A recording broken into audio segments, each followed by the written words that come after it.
the ballot initiatives, it's frustrating because people don't have all the information, and the way that they're written can be misleading. Oh, it's so confusing. Yes. I'm looking through these ballots and I'm reading them, and it's like one is so much better than the other. I'm like, it seems obvious. Yeah, pick the better one. You have to, if I haven't like read deeply into what the ballot initiative is, I just don't vote on it at all at this point, because I voted in favor of some ballot initiatives that I now very much regret.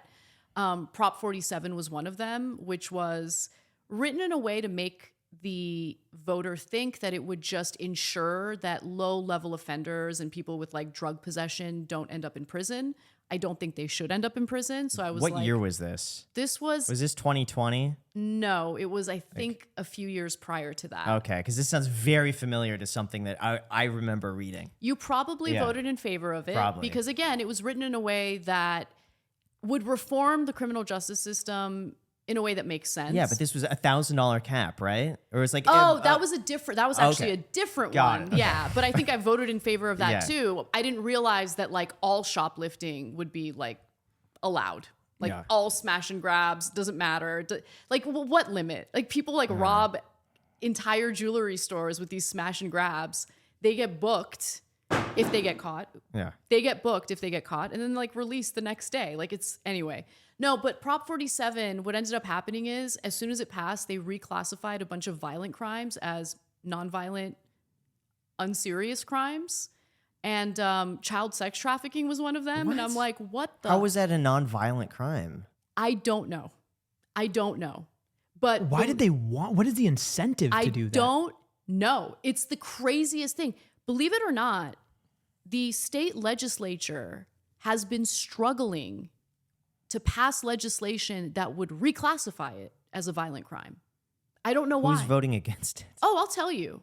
There's Assemblyman Wiener.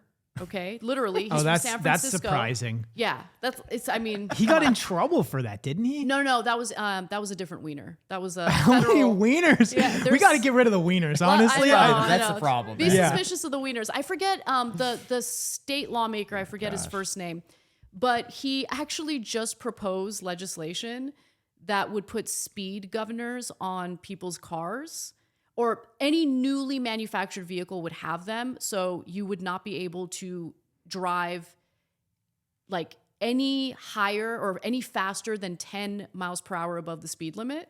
So he's pushing for that kind of nanny state BS while simultaneously consistently voting no. But why is he? Someone's I got to don't look know. into this guy's like, He argued- best friend group or something like that. It's I so like to funny. feel like there's got to be a reason. Like he's got I to read about it have last some. night actually because I read about the new proposal about the cars and the speed limits, and I was like, I wonder if this MFer like voted against classifying child sex trafficking as a violent offense.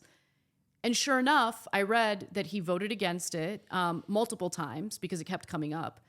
And I think the very last time, because of pressure, he voted yes to reclassifying. But the previous times he voted no, he argued that the penalties as a misdemeanor, as a non-violent crime, were stiff enough. I'm like, I don't agree with that. If something's a misdemeanor, it's going to be treated very differently from a felony. When you get charged with a crime, what tends to happen is it gets pled down.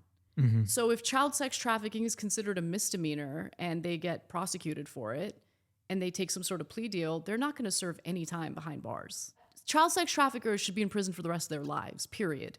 Okay? No conversation about it. I don't want to hear an argument about how people preying on kids in the worst possible ways should be let out into society. It's disgusting.